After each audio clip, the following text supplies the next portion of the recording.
Kebakaran lahan di Kabupaten Muaro Jambi diduga akibat kelalaian manusia.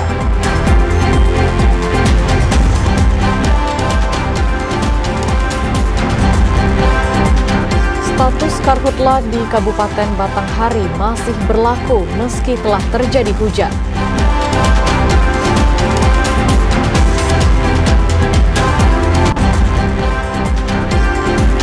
Dua dapur MBG di Kota Jambi telah terbentuk.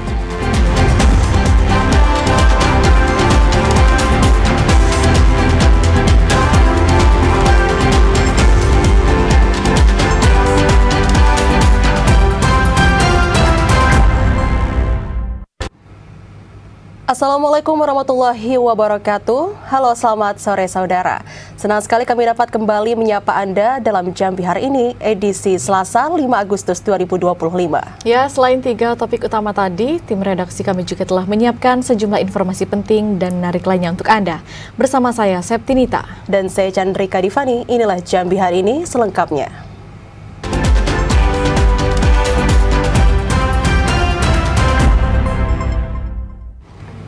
Mengawali Jambi hari ini, saudara, bencana kebakaran hutan dan lahan di Kabupaten Muaro Jambi diduga disebabkan kelalaian manusia. PLT Kalaksa BPBD menilai kondisi lahan yang kering sehingga api dengan cepat meluas menghanguskan lahan. Bencana kebakaran hutan dan lahan selalu terjadi di setiap tahun di Kabupaten Muaro Jambi. Manusia diduga selalu menjadi faktor utama penyebab karhutla. Meski sudah ada ancaman 10 tahun penjara dan denda 15 miliar rupiah, namun diduga masih ada masyarakat yang lalai sehingga menyebabkan bencana karhutla. PLT Kalaksa BPBD Muaro Jambi alias mengatakan ada 2 penyebab utama karhutla.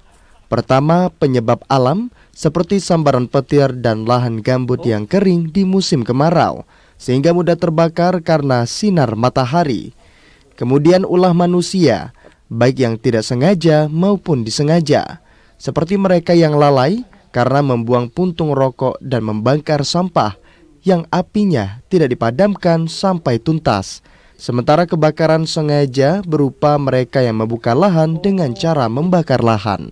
Seperti kita ketahui bersama bahwa berdasarkan informasi dari BMKG bahwa kondisi panas itu berada di Kabupaten Muaro Jambi kisaran antara bulan Juli sampai dengan Agustus, dan hampir 8 kejadian itu merupakan karena kelalaian manusia sebenarnya, artinya ya kan, sehingga kita ketahui bersama bahwa hampir 70% merupakan wilayah Muaro Jambi merupakan wilayah gambut begitu. Luas kebakaran hutan dan lahan di Kabupaten Muaro Jambi pada tahun 2025 ini lebih luas apabila dibandingkan pada tahun sebelumnya. Hingga di awal Agustus 2025, luas kebakaran sudah mencapai 273,75 hektar. Sedangkan sepanjang tahun 2024 lalu, luas kebakaran di Kabupaten Muaro Jambi hanya 114,32 hektar. Azam Afnan, TVRI Jambi melaporkan. Saudara, meski guyuran hujan terjadi beberapa hari terakhir, namun belum mempengaruhi penurunan status siaga karhutla di Kabupaten Batanghari. Hal tersebut dikarenakan belum adanya petunjuk resmi dari BMKG terkait perubahan musim. Hingga saat ini, BPBD Batanghari masih memberlakukan status siaga karhutla. Meski beberapa hari terakhir ini terjadi intensitas hujan sedang hingga deras. Bahkan penempatan petugas posko siaga karhutla masih dilakukan BPBD. Langkah itu dilakukan guna mengantisipasi munculnya titik api akibat ulah pelaku perambah. Sekretaris BPBD Batanghari Samra Lubis mengatakan, belum adanya perubahan status karhutla merujuk dari laporan BMKG yang memprediksi cuaca kemarau masih akan terjadi hingga Agustus. BPBD akan terus melakukan patroli di setiap wilayah rawan karhutla untuk memastikan tidak adanya upaya pembukaan lahan dengan cara dibakar. BPBD juga mengimbau masyarakat untuk tidak melakukan pembukaan lahan perkebunan dengan cara dibakar karena dapat merugikan banyak pihak. Ade Juniawan, TVRI Jambi melaporkan. Para petani sawah tada hujan diingatkan agar memaksimalkan musim tanam tahun 2025 meski saat ini tengah musim kemarau.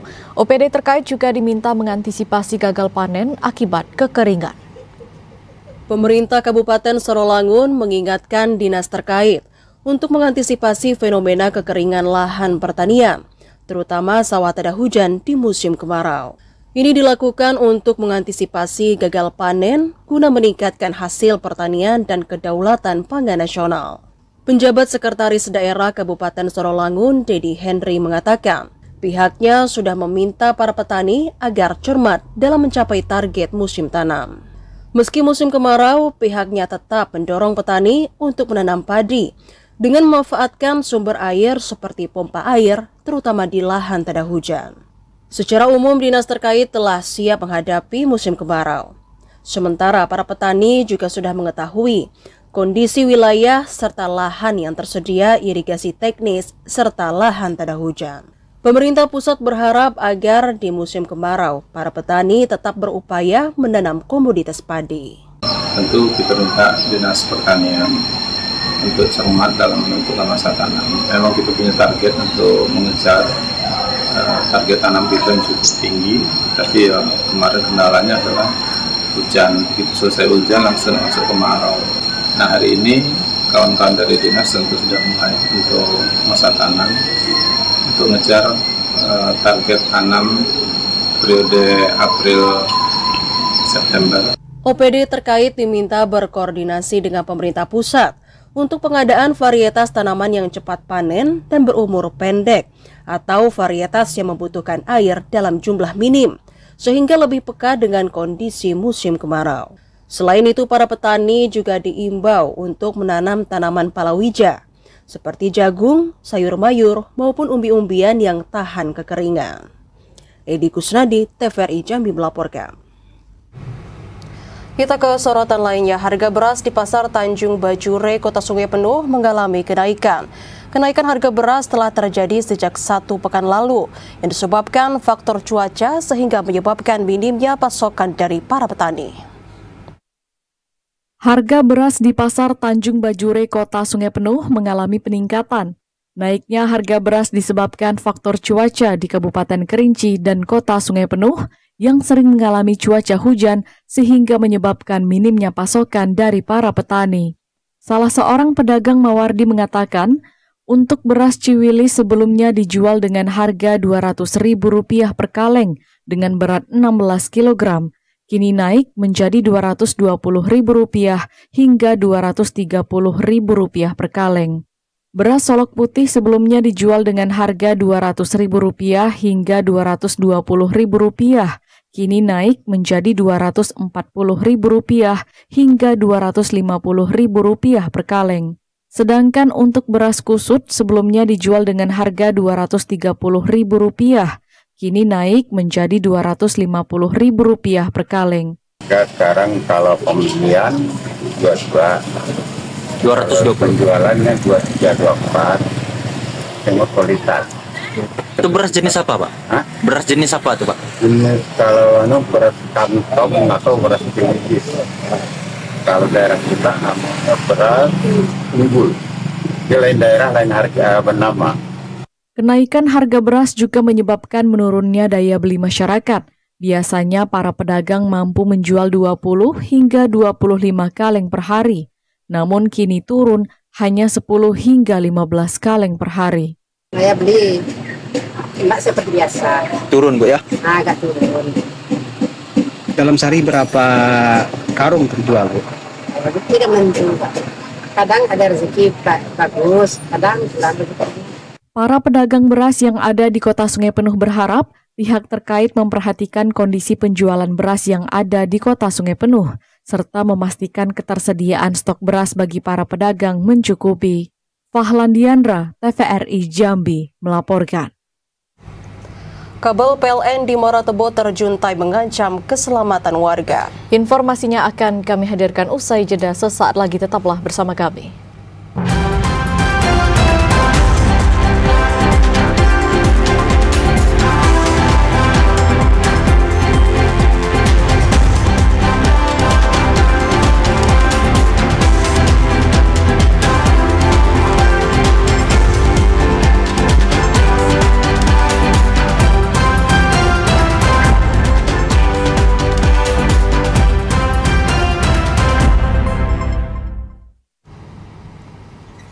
Terima kasih saudara Anda masih bersama kami di Jambi hari ini.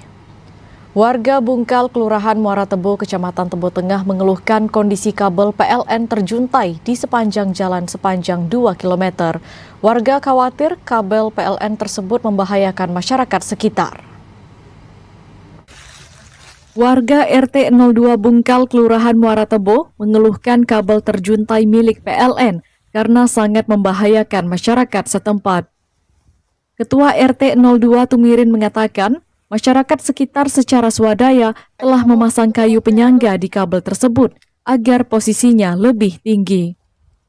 Meskipun demikian, kekhawatiran tetap ada karena ketahanan kayu penyangga tidak sekuat tiang PLN. Selain itu, masyarakat terutama anak-anak diminta untuk tidak bermain di bawah kabel karena berbahaya. Semenjak jaringan dipasang, PLN memang tidak mendirikan tiang. Untuk itu, diharapkan agar PLN segera mendirikan tiang sebelum terjadi adanya korban akibat kabel tersebut. Kabel nyuntai ini udah 3 tahunan lebih lah Pak, semenjak listrik masuk ke Jalan Jadul 2 nih, pokoknya kabelnya ya macam inilah Gus. Lah ada makan korban atau anak Bu? Kalau makan korban belum, tapi kita sangat khawatir dengan kabel ini Pak. Sementara itu, anggota DPRD Tebo Edi Hartono mendesak pihak PLN untuk segera memperbaiki kondisi kabel yang membahayakan warga. Ya alhamdulillah dengan laporan masyarakat terhadap masalah kabel ini sudah lama dan kita pun mengajukan proposal ke PLN itu sudah 3 kali lah. 3 kali kita ajukan proposal untuk pengajuan tiang dan sampai hari ini tindak lanjutnya belum ada kan.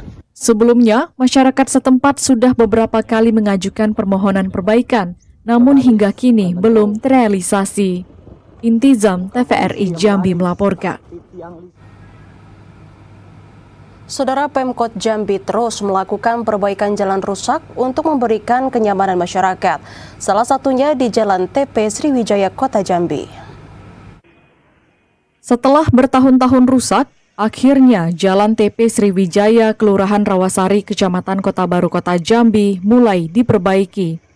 Dinas Pekerjaan Umum dan Perumahan Rakyat Kota Jambi mengalokasikan anggaran hampir 4 miliar rupiah untuk perbaikan jalan yang dilakukan secara bertahap. Di antaranya, penambalan lubang, kemudian pembuatan saluran air, hingga pengaspalan ulang di kawasan tersebut. Kabid Bina Marga Dinas PUPR Kota Jambi Agustiawan Harmain mengatakan, dari 2 km ruas jalan TP Sriwijaya hanya dilakukan perbaikan sepanjang 1 km. Pemerintah mengoptimalkan perbaikan jalan yang bergelombang dan rusak. Sejauh ini, pekerjaan yang dilakukan baru mencapai 20%. Ditargetkan rampung hingga akhir tahun 2025 mendatang. Joko, TVRI Jambi melaporkan. Pemerintah Kota Jambi terus mendorong program makan bergizi gratis. Dari 62 kebutuhan satuan pelayanan pemenuhan gizi, 42 diantaranya telah disiapkan dan segera diresmikan dalam waktu dekat. Mendukung program Astacita Presiden Prabowo Subianto, pemerintah Kota Jambi terus mendorong pembentukan Satuan Pelayanan Pemenuhan Gizi SPPG Dapur Umum Makan Bergizi Gratis MBG. Hal ini untuk mencakup secara menyeluruh penerima MBG dari tingkat TK, sekolah dasar, SMP hingga SMA. Wali Kota Jambi Maulana mengatakan, dari target 62 dapur umum, 42 diantaranya sudah dibentuk dan akan diresmikan dalam waktu dekat.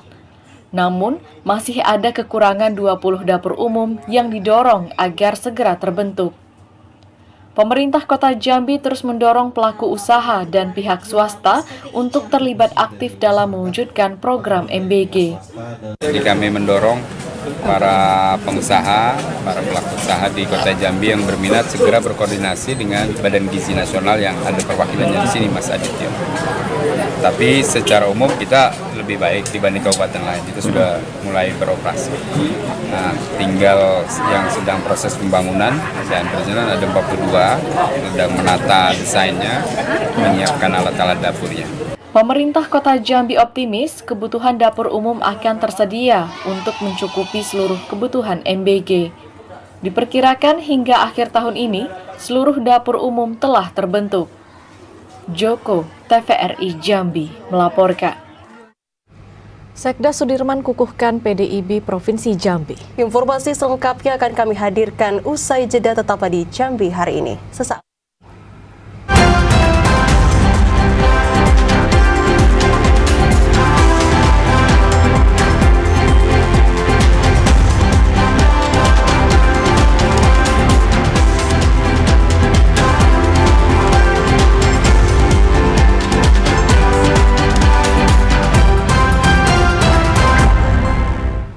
Anda masih di Jambi hari ini dalam segmen advertorial. Saudara, menjadi mitra strategis Pemprov Jambi dalam peningkatan kualitas kesehatan masyarakat. Sekda Provinsi Jambi Sudirman resmi mengukuhkan pengurus daerah Ikatan Bidan Indonesia Provinsi Jambi periode 2023-2028. Sekretaris Daerah Provinsi Jambi Sudirman resmi mengukuhkan pengurus daerah Ikatan Bidan Indonesia Provinsi Jambi periode 2023-2028. Pengukuhan tersebut diselenggarakan di Auditorium Rumah Dinas Gubernur Jambi.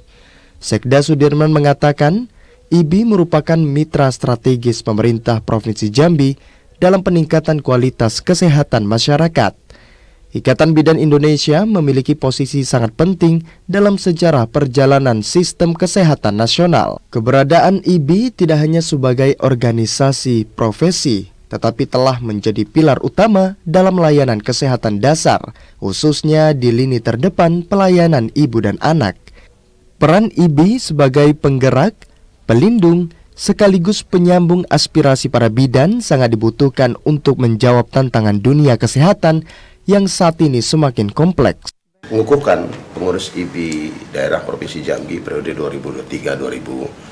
2023-2028 sesuai dengan apa yang Pak Gubernur pesankan, kiranya IBI menjadi mitra strategis dari pemerintah provinsi dalam ikut serta melakukan penurunan stunting, menjaga kesehatan ibu dan anak.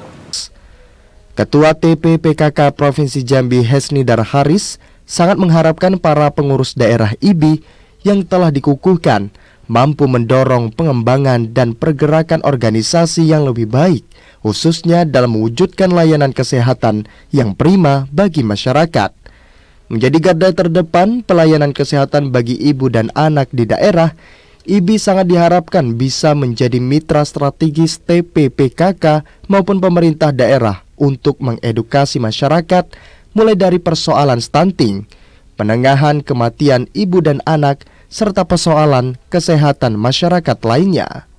Kita berharap bahwa bidan yang memang sangat berjasa dan menjadi idola di tengah masyarakat, ke depan akan semakin meningkatkan perannya sebagai bidan, yang selama ini memang sudah mereka lakukan, tapi kita berharap lebih lagi mengedukasi masyarakat di samping melayani sehingga kualitas kesehatan masyarakat semakin membaik. Dan mereka sangat mungkin melakukan itu karena suara bidan, kata bidan sangat didengar oleh masyarakat. Ketua Pengurus Daerah IBI Provinsi Jambi Dewi Nopiska Lilis mengatakan, Ikatan Bidan Indonesia merupakan organisasi yang berperan aktif dalam mendukung transformasi sektor kesehatan masyarakat. IBI akan selalu siap untuk mendukung dan membantu pemerintah daerah dalam mengatasi berbagai persoalan kesehatan dalam upaya mewujudkan layanan kesehatan yang berkualitas. Hari ini kita pengukuhan tujuannya adalah untuk bersinergi terhadap pemerintah, kemudian untuk menurunkan angka stunting, AKB dan angka kematian bayi dan balita, kemudian ibu. Kemudian kita juga menurunkan defisiensi anemi pada remaja, kemudian mengurangi angka pernikahan dini. Pengurus daerah IBI Provinsi Jambi mencatat total ada 8.581 orang bidan yang siap melayani masyarakat di seluruh wilayah Provinsi Jambi. Randy Arta, TVRI Jambi melaporkan. Sekda Provinsi Jambi Sudirman secara resmi menyambut delegasi ASEAN Synergy of Heritage 2025. Kegiatan ini juga dapat menjadi ajang promosi strategis untuk meningkatkan perekonomian daerah. Memiliki potensi budaya yang kaya dan beragam, mencakup seni, tradisi, serta warisan sejarah yang unik, Sekretaris Daerah Provinsi Jambi Sudirman memastikan pemerintah Provinsi Jambi berkomitmen untuk mengembangkan sektor pariwisata daerah. Hal tersebut ditekankan Sekda Sudirman saat mewakili gubernur untuk menyambut delegasi ASEAN Synergy of Heritage 2025 yang diselenggarakan di Auditorium Rumah Dinas Gubernur Jambi.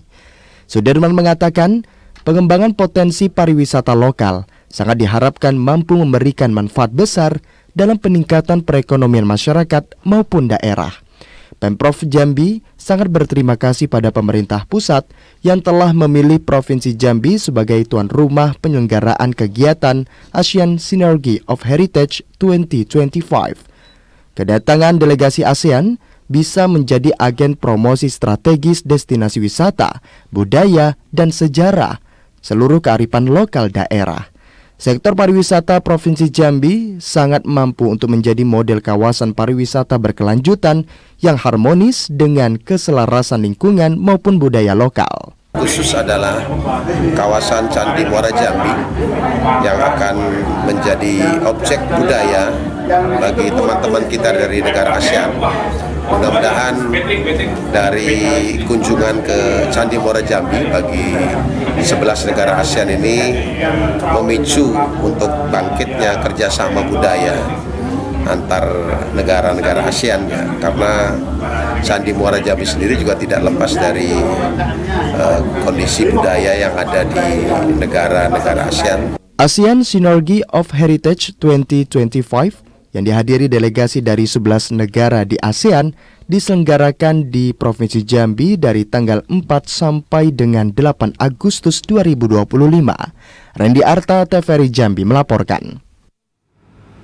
Bupati Kerinci Monadi hadiri langsung gelaran adat Gendurisko dan Ajun Arah yang menjadi ungkapan rasa syukur sekaligus upaya pelestarian adat budaya suku Kerinci. Tradisi yang digelar 5 tahun sekali ini menunjukkan kekuatan nilai gotong royong dan kecintaan terhadap warisan leluhur. Bupati Kerinci Monadi menghadiri tradisi Gendurisko dan Ajun Arah, warga 2 desa di Sungai Betung, Kecamatan Gunung Kerinci. Acara tersebut dimulai dengan mengarak para depati dan nenek mama, memakai pakaian adat dari dusun tua, lokasi bersejarah tempat nenek moyang masyarakat setempat membuka lahan pertanian pada tahun 1930. Arak-arakan ini berakhir di halaman Masjid Baitur Rahmi, tempat seluruh rangkaian acara adat berlangsung. Bupati Kerinci Monadi mengatakan, Gendurisko dan Ajun Arah merupakan salah satu bentuk nyata kekuatan adat dan semangat kebersamaan masyarakat Kerinci dalam melindungi dan melestarikan warisan budaya leluhur. Melalui tradisi itu, masyarakat berhasil menghidupkan nilai-nilai kebersamaan, kearifan lokal, dan memperkuat identitas sosial di tengah tantangan modernisasi. Selain sebagai media pelestarian budaya, tradisi ini juga mengaktifkan peran generasi muda melalui tari ranggu yang ditampilkan oleh siswa SD Negeri 188/3 Sungai Betung Mudi. Warga juga menyuguhkan atraksi pencaksilat dan penyambutan skapur sirih kepada tamu undangan. Nah, pertama itu adalah bagaimana kita mensyukuri artinya yang dilakukan oleh nenek moyang kita dulu. Karena di Kerinci ini, terutama di 2 desa ini, itu betul-betul peradabannya, betul-betul bertahan hidup pada waktu itu betul-betul sangat sulit waktu itu. Makanya timbullah Gendurisko, artinya ada Ajun Arah, sehingga terjadilah 2 desa sekarang ini. Sudah lebih kurang 100 tahun berdirinya peradaban yang ada di 2 desa ini. Melalui Gendurisko dan Ajun Arah, masyarakat Kerinci menunjukkan cara mereka bersyukur, menghormati leluhur, dan mempererat silaturahmi. Tradisi ini menjadi simbol kuatnya identitas budaya yang masih hidup dan terus mereka jaga dari generasi ke generasi. Ilwan, TVRI Jambi melaporkan. Saudara Dishub Sarolangun tegur truk batubara melintas di luar jam operasional. Informasi selengkapnya akan kami hadirkan usai jeda. Sesaat lagi tetaplah bersama kami.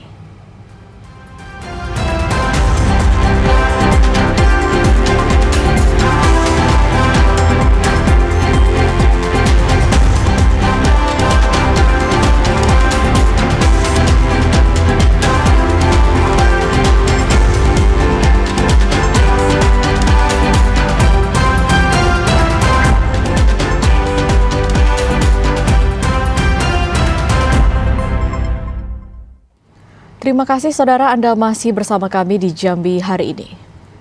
Dinas Perhubungan Kabupaten Sarolangun telah memberikan teguran truk angkutan batubara yang melanggar jam operasional yang telah ditetapkan. Dinas Perhubungan Kabupaten Sarolangun segera melakukan tindakan tegas jika pelanggaran terus berlanjut. Aktivitas dan pertambangan angkutan truk batubara yang melintas di ruas jalur lintas Sumatera dalam Kabupaten Sarolangun dengan tujuan Bengkulu maupun Padang di malam hari menjadi keluhan masyarakat dan pengendara. Angkutan truk batubara bertonase puluhan ton tersebut selalu melintas dengan cara konvoi di dalam kota dan saat jam aktivitas malam sedang padat.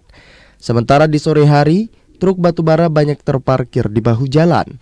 Kepala Dinas Perhubungan Kabupaten Sarolangun, Supriyanto, mengatakan pihaknya sudah memetakan sejumlah lokasi yang menjadi titik parkir ilegal truk batubara, terutama bahu jalan yang berada di Sri Pelayang dan Pulau Pinang, Kelurahan Sarolangun, Kembang. Kondisi ini sudah melanggar karena sesuai aturan truk batubara melintas dan keluar dari mulut tambang atau stockpile di atas pukul 20 atau jam 8 malam. Mereka harus keluar dari mulut tambang jam 8. Dan saya sudah memerintahkan kami lintas, kami tingkat untuk menegur bagi mobil-mobil batubara yang mendahului untuk melintas. Dinas Perhubungan melalui bidang angkutan darat telah diperintahkan memberikan teguran lisan maupun tertulis kepada semua sopir agar mematuhi aturan dan berkoordinasi dengan Satuan Polisi Lalu Lintas Polres Sarolangun untuk melakukan tindakan karena menyebabkan gangguan lalu lintas dan keluhan dari masyarakat. Edi Kusnadi, TVRI Jambi melaporkan. Saudara, aksi pemerasan sopir truk di kawasan Simpang Gado-Gado, Kelurahan Payus Linca, Kota Jambi akhirnya terungkap. Polisi menangkap 4 pelaku yang telah berulang kali melakukan pungli dengan modus mengancam sopir. Polsek Jambi Timur berhasil mengamankan 4 orang pelaku pungutan liar yang kerap memeras sopir truk di kawasan Simpang Gado-Gado, Kelurahan Payus Linca, Kota Jambi. Mereka adalah Novian alias Novian Bontot, Teguh Salman alias Isal, dan Sahat Maruli Tua Sipayung. Keempatnya kini ditahan usai korban melaporkan aksi pemerasan yang disertai ancaman dengan barang bukti, rekaman video, dan uang hasil pungli. Kapolsek Jambi Timur AKP Edi Mardi Siswoyo mengatakan para pelaku melakukan aksinya secara berkelompok saat malam hari dengan memberhentikan truk angkutan batubara atau CPO. Mereka mencari-cari kesalahan seperti tidak adanya jaring penutup, lalu meminta uang dengan dalih biar aman lewat.